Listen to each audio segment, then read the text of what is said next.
இப்போ வண்டியை வச்சுட்டு நீங்கள் ஏரியாவில் போகும்போது உங்களுக்கு அந்த நிப்பாட்டி பசங்க சின்ன பசங்கலேருந்து ஆனால் எம்டிடா அப்படின்னு பார்க்கும்போது அந்த ஃபீலிங் எப்படி? மழை காலத்துலலாம் இந்த வண்டியை எடுக்கணும்னா உங்களுக்கு எப்படி இருக்கும்? இரிட்டேட்டிங்காக இருக்குமா இல்லை ஜாலியாக இருக்குமா ரைட் பண்ணுறது? ஷோரூமில் விட்டா ஒரு 2.5 அது மாதிரி சார்ஜ் பண்ணுவாங்க. 8 monthsலேயே பேட்டரி போயிடுச்சு வண்டி எடுத்து. இதோட ஹைட் லெவலுக்கு இந்த வண்டி கரெக்டாக ஃபிட் ஆகுதா? ஹைட்டு பார்த்தீங்கன்னா என்னை விட வந்து ஹைட் வந்து ரொம்ப டாப்பாக இருப்போம் போல. ஆமாம், நீங்கள் அந்த கிராஷ் ஃப்ரேம் இதில் வந்து கொடுத்தாங்களா கொடுக்கலையா? அந்த பம்பரே கிடையாது, பம்பரே கொடுக்க மாட்டாங்க, பம்பரே கிடையாது. முக்கியமாக ஹெல்மெட்டை வந்து போட்டு ஓட்டுங்க. நிறைய பேர் பார்த்தீங்கன்னா ஹெல்மெட்டை வந்து போடவே மாட்டாங்க. அப்புறம் இந்த மிரரை கழட்டுறதுக்கு காரணம் அதை சொல்லுங்கள். உங்களை மாதிரி ஆர்வ கலரில் செம்ம ஸ்பீடாக வந்து ஓட்டுறாங்க, அவங்களுக்குலாம் வந்து ஏதாவது சொல்லலாம் சொல்லுங்கள். சிக்னல் இப்போ நீங்கள் நிற்கிறீங்க அப்படின்னும் போது உங்கள் மாடல் வண்டியே பார்த்தீங்கன்னா பக்கத்தில் இன்னொரு வண்டி வரும்போது உங்களுக்கு ஃபீலிங் எப்படி இருக்கும்? சேஃபாக ரைட் பண்ணுங்கள், ஸ்பீடாக ஓட்டாதீங்க. ஓகே ப்ரோ, உங்கள் நேம் சொல்லுங்கள் அப்படியே. என் பேர் அபினோ. இதெல்லாம் கேகே நகரில் தான் வீட்டு ஸ்டே பண்ணுறோம். வண்டி எடுத்து எத்தனை வருஷம் ப்ரோ ஆச்சு எம்டி? வண்டி எடுத்து ஒரு 1 year 8 months ஆகணும். இது வரைக்கும் இதில் உங்களுக்கு நிறை குறை, அதாவது எது ரொம்ப பிடிச்சிருக்கு எது ரொம்ப பிடிக்கல, அதை பற்றி அப்படியே சொல்லுங்கள். வண்டி இனிஷியல் டார்க் பார்த்தீங்கன்னா கொஞ்சம் நல்லாயிருக்கும். டிராஃபிக்லாம் கொஞ்சம் நல்லாயிருக்கும் ஓட்டும் போது. அதேமாதிரி டிராஃபிக்லாம் மீடியம்லாம் பார்த்தீங்கன்னா கொஞ்சம் கேப்லாம் சூப்பராக அடிக்க முடியாது. இது கேமரா இதெல்லாம் பார்த்தீங்கன்னா கொஞ்சம் ஓட்டுறதுக்கு ஈஸியாக இருக்கும், வெயிட்லெஸ்ஸாக இருக்கும். இப்படி இந்த ஃபோர்க் பார்த்தீங்கன்னா மினிமம் கோல்டன் கலரில் கொடுப்பாங்க, உங்களுக்கு வந்து ஃபுல்லாக பிளாக் கலரில் இருக்கு. ஏன்னா எல்லாருமே கோல்டாக இருக்கு, நம்ம கொஞ்சம் டிஃப்ரெண்ட்டாக இருக்கலாம் வந்துட்டு, அதனால பிளாக் பண்ணி வச்சிருக்கேன். பெயிண்டே பண்ணிட்டீங்களா இதை? இல்லை, நான் ஸ்டிக்கர் தான் பண்ணிருக்கு.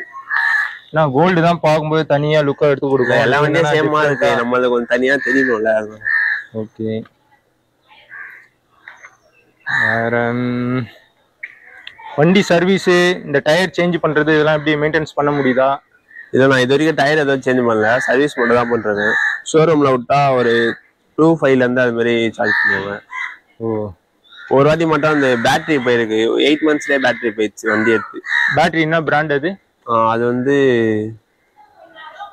ஆமரான்ல இருந்துச்சு ஃபர்ஸ்ட். அப்புறம் வந்து நெக்ஸ்ட் வந்து எக்ஸிட்ல வந்து ரீப்ளேஸ் பண்ணி கொடுத்தேன். அது எக்ஸிட் வந்து நல்லா இருக்கும் எனக்கு தெரிஞ்சு. நான்லாம் என் பைக்லாம் எக்ஸிட் தான் பண்ணுறேன், நல்லா தான் இருக்கும் அது. இப்படி வந்துருங்க கேமராவில். சரி, இப்போ உங்களோட ஹைட் லெவலுக்கு இந்த வண்டி கரெக்டாக ஃபிட் ஆகுதா? அவுட்லுக்கு வெளியே வந்து பார்க்கும்போது கொஞ்சம் சின்னதாக இருக்க மாதிரி தெரியும், ஆனால் எனக்கு ஓட்டத்துக்கு கம்ஃபர்ட் கரெக்டாக தானே இருக்கு. ஏறி சும்மா உட்காந்து காட்டுங்க.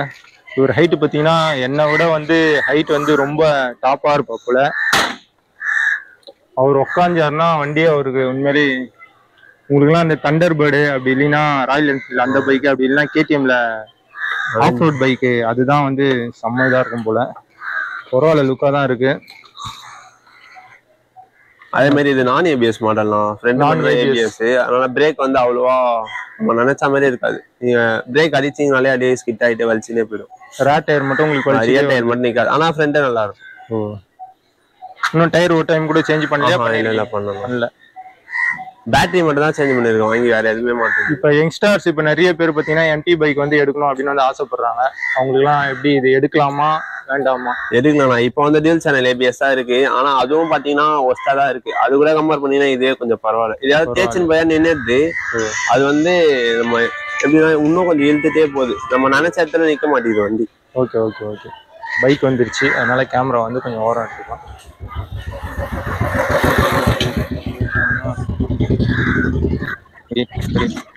நீங்க இந்த மர்காட்டுக்கு ஏதாவது லப்பர் ஏதாவது ஓட்டலாமே ப்ரோ? இந்த இடத்துல லப்பர் ஓட்டிங்கன்னா உங்களுக்கு சேர் நிறைய எக்ஸாஸ்ட் ஆனே போகுது, இன்ஜின்லயும் போகாம இருக்கும்ல.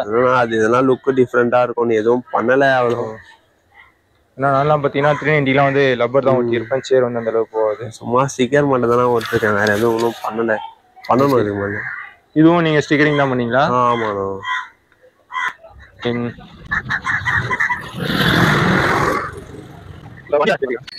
உங்க வண்டி டிஸ்பிளேல பாத்தீங்கன்னா இன்ஜின் லைட் வந்து ஆன்லயே இருக்குன்றீங்க. ஆமா ஆமா. கேமரா பின்னாடி இருக்குங்க.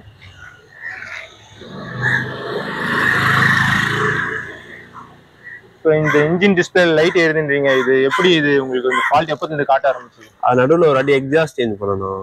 வந்து எக்ஸாஸ்ட் சேஞ்ச் பண்ண உடனே பார்த்தோம் அப்படின்னா சேஞ்ச் பண்ணி இது இன்ஸ்ட்ருமெண்ட் கண்ட்ரோல் ஆன் பண்ண உடனே வந்து ஓபிடி ரேட்லயே வந்து ஆஃப் பண்ணவே முடியலன்னு சொல்றா போல. சர்வீஸ் சென்டர் எடுத்துட்டு போனாராம், அங்கேயும் வந்து இது பண்ண முடியல அப்படின்னு சொல்லி அனுப்பிச்சிருக்காங்க.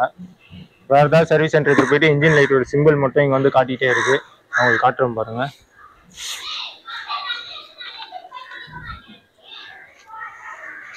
இந்த சிம்பிள் வந்து வண்டி வந்து ஓட்டும்போது பார்த்தீங்கன்னா இன்ஜினோட சிம்பிள் வந்து ஆஃப் ஆயிடணும். ஆனால் இது வந்து ஆஃப் ஆக மாட்டேங்குது. ஏபிஎஸ் சிம்பிள் வந்து வண்டி வந்து மூவ் பண்ணோம் அப்படின்னா வந்து போயிடும். லைட்டாக மூவ் பண்ணுங்க. ஹெல்மெட்டில் கேமரா ஃபிக்ஸ் பண்ணி காட்டினா தான் வந்து கரெக்டாக இருக்கும். சரி, தாழ்மராக பண்ணலாம் போல. தேர்ட் கியர்லேயே இருக்கும். தேர்ட் கியர்லேயே பண்ண முடியுமா? இப்போ பார்த்தீங்கன்னா அந்த இன்ஜின் லைட்டு அந்த ஃபால்ட்டை வந்து பார்க்க போகிறோம். பார்த்தீங்கன்னா தெரியும், இன்ஜின் லைட் வந்து எரிஞ்சிட்டு இருக்கு. வண்டியை வந்து பார்த்தோன்னா மூவ் பண்ணும்போது அந்த லைட் வந்து ஆஃப் ஆகிடும். மூவ் பண்ணுங்க வண்டியை. ஏபிஎஸ் வந்து ஆஃப் ஆகிடுச்சு. ஆனால் இன்ஜின் லைட் சிம்பிள் மட்டும் எரியுது. தெரியுதுங்களா லெஃப்டில்?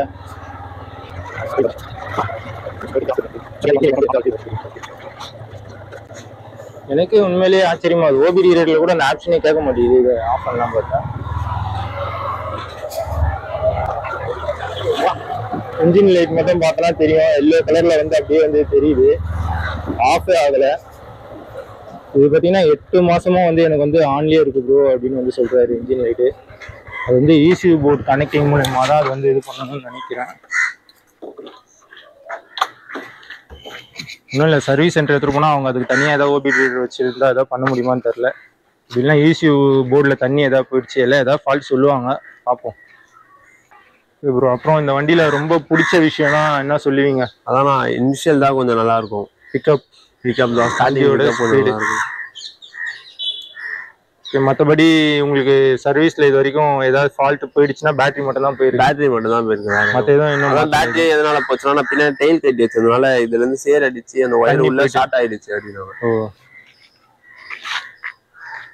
கீழே கொஞ்சம் ஸ்பேஸ் மாதிரி இருக்கும். புரியுது புரியுது. ஹோல்ஸ், அந்த ஹோல்ஸ்ல வந்து சேர்லாம் அடிச்சு ஒயர் இதாயிடுச்சு. சரி, இப்படி வந்து கேமரா முன்னாடி வண்டி எப்படி நீங்க வாட்டர் வாஷ் பண்ணுவீங்களா இல்ல எப்படி? நீங்களே வாட்டர் வாஷ் எத்தனை மாசத்துக்கு ஒரு மட்டும் டைம் பண்ணி? 2 weeks இல்ல 1 month. இப்போ இந்த மழை காலத்துல எல்லாம் இந்த வண்டியை எடுக்கணும்னா உங்களுக்கு எப்படி இருக்கும்? இரிட்டேட்டிங்கா இருக்குமா இல்ல ஜாலியா இருக்குமா ரைட் பண்றது மழை டைம்ல? எனக்கு இந்த டெயில் கட்டி வச்சிருக்கறதுனால மோஸ்ட்லி நான் எடுக்க மாட்டேன். அப்படி மழை பெய்யும் போது மட்டும் அந்த அக்கர் மட்டும் எடுத்து யூஸ் பண்ணுவேன்.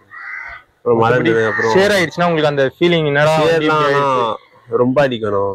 நீங்க அக்கர்லாம் மாட்டினீங்கன்னா கூட பின்னாடி பில்லியன் ரைடர் உட்காந்தா அந்த இடம் ஃபுல்லா சேர் அடிச்சிடும். ஹீட் இஷ்யூலாம் எதுவும் இல்ல? இந்த சூடா தெரியுது வண்டி? இல்ல அவ்வளவா இருக்காது. ஃபேன் இருக்கிறதுனால தெரியாது. ஆனா என் ஃப்ரெண்ட் வண்டிலாம் ஃபேனும் ப்ராப்ளம் வந்துச்சு.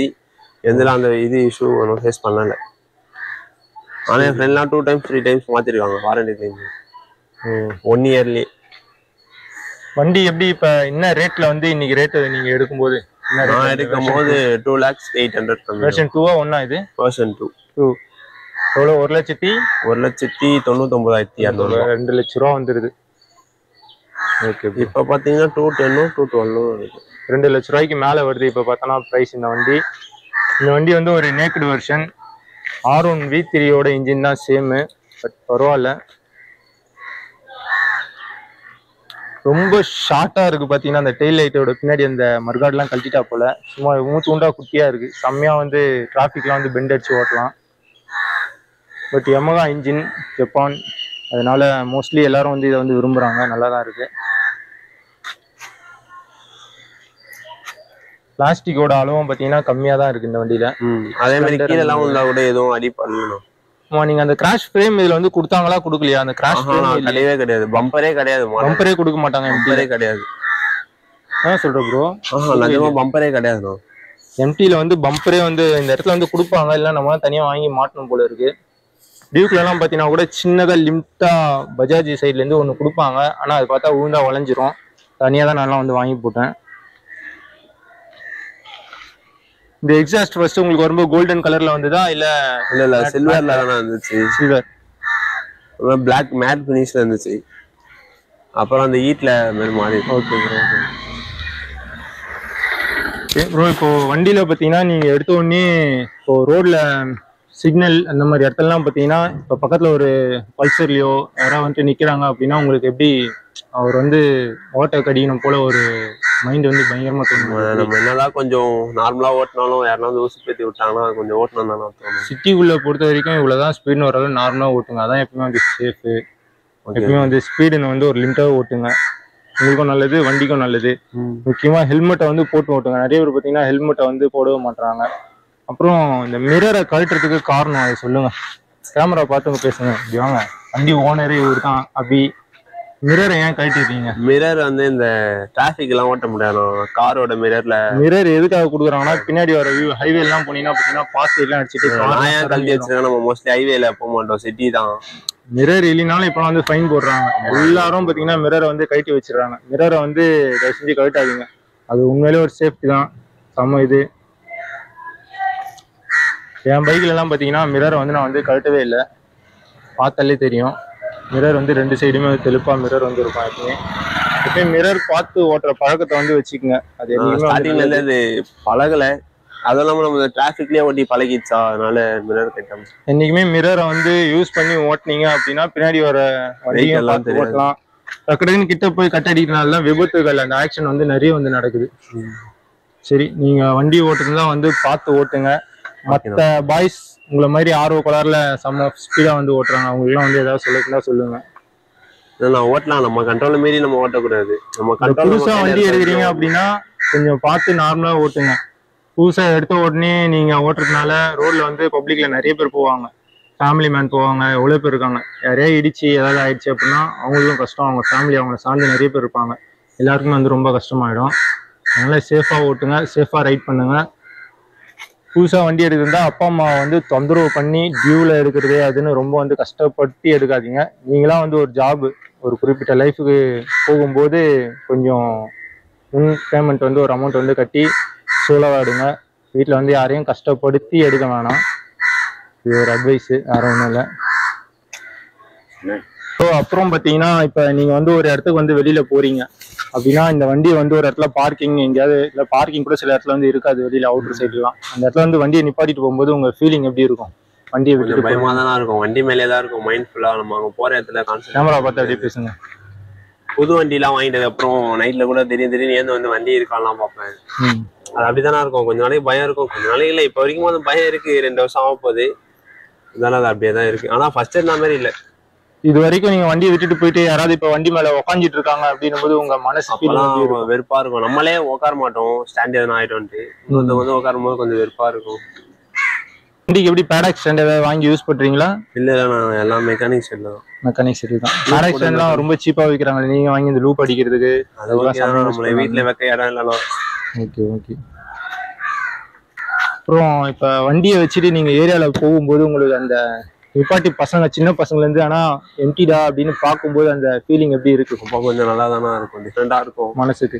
அதே மாதிரி ஒரு சிக்னல்ல போயிட்டு இருக்கீங்க ரோட்ல, உங்க மாடுலேஷன் கொஞ்சம் டிஃப்ரெண்டா இருக்கும்போது கொஞ்சம் பார்ப்பாங்க.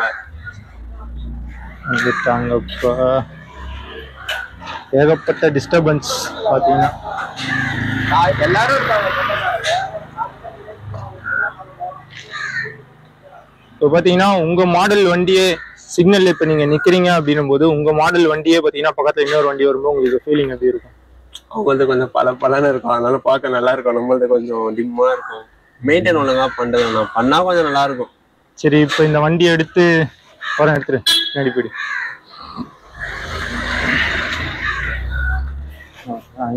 இருக்கா? இப்போ நீங்க இந்த வண்டியை எடுத்து கரெக்டா எத்தனை வருஷம் ஆச்சு சொன்னீங்க? 1 year 8 months. 1 year 8 மாசம் ஆயிடுச்சு. இப்போ உங்களுக்கு இந்த வண்டியில இருந்து வேற வண்டிக்கு அப்டேட் ஆகணும்னு அந்த மனசு வந்து எப்படி ஃபீலிங்? இல்லைண்ணா, இப்பத்தி நம்ம இருக்க ரேஞ்சுக்கு இது ஓகே தான், வேற எதுவும் போற மாதிரி ஐடியா இல்லை. இல்ல ஏதாவது தோணி இருக்கும்ல, ஒரு 390 எடுக்கலாம், இல்ல எம்டில வேற ஏதாவது R3 எடுக்கலாம் அப்படின்ற மாதிரி. இல்ல ஃபர்ஸ்ட் இருந்துச்சு, அப்புறம் நம்மளுக்கு 150cc ஓகே அப்படின்ட்டு. உங்க ஜாபுக்கு ஓகேவான இது, யூஸுக்கு இது குறைஞ்சது மைலேஜ் தானே தரும், மீதிலாம் 390 பெட்ரோல் ஊற்ற முடியாது. ஹெல்மெட் வந்து தினைக்கும் போட்டு யூஸ் பண்ணுவீங்களா எப்படி ரைடு? இல்ல, நான் வெளியே போன மட்டும்தான். வெளியே போன முடியல, தினைக்கும் போடுங்க, கண்ணில் என்ன ஏதாவது டஸ்ட் அடிக்கும். நான் ஹெல்மெட் வேற வாங்கி வச்சுட்டு அதை வேற பாதுகாக்க முடியல, நான் கையிலேயே வச்சுட்டு போயிருந்தா இருக்கு. அது வேற நம்ம லாக் போட்டு வச்சுட்டு போனாலும் எதனா பண்ணி எடுத்துட்டு போயிடுறாங்க, அடிக்கடி வாங்க முடியல. Okay bro, okay. இந்த வீடியோ பார்க்குற ஆடியன்ஸுக்கு வந்து சொல்ல விரும்புறீங்களா அடுத்து இந்த மாதிரி பைக் எடுக்கணும் அப்படின்னு? இன்ஸ்டாஸ்லாம் எடுக்கலாம், நான் பைக் எடுக்கலாம், கொஞ்சம் சேஃபாக ட்ரைவ் பண்ணுவோம். ஓகே, ஆர்வம் இருக்கும், கொஞ்சம் நம்ம ஆர்வத்தை கண்ட்ரோல் பண்ணி ஓட்டணும். பார்த்தீங்கன்னா ஒவ்வொரு சீனும் எடுக்கும்போது வண்டி வந்து வந்துட்டே இருக்கு, நாங்களும் வந்து தள்ளி போகிறோம் தள்ளி வரோம், அதனாலேயே வீடியோ வந்து ஃபுல்லாக வந்து எடுக்க முடியல. ஓகே, இதோட நாங்கள் பார்த்தீங்கன்னா எங்கள் வீடியோ வந்து கட் பண்ணிக்கிறோம். ஓகே ப்ரோ, வந்து எம்டியை பற்றி சொன்னதுக்கு ரொம்ப தேங்க்ஸு. ஓகே. ஓகே ப்ரோ பார்ப்போம். ஓகே. சேஃபா ரைட் பண்ணுங்க, ஸ்பீடா ஓட்டாதீங்க. இவர் தான் பாத்தீங்கன்னா அவர் கூட வந்த ஃப்ரெண்டு. உங்க பேர் ப்ரோ? ஆகாஷ். நீங்களும் அடுத்து என்ன வண்டி எதாவது எடுக்கணும்னு ஆசைப்படுறீங்களா? 390 பரவாயில்லையே, சூப்பர். வண்டி எடுக்கிறதுக்கு all the best. Okay bro.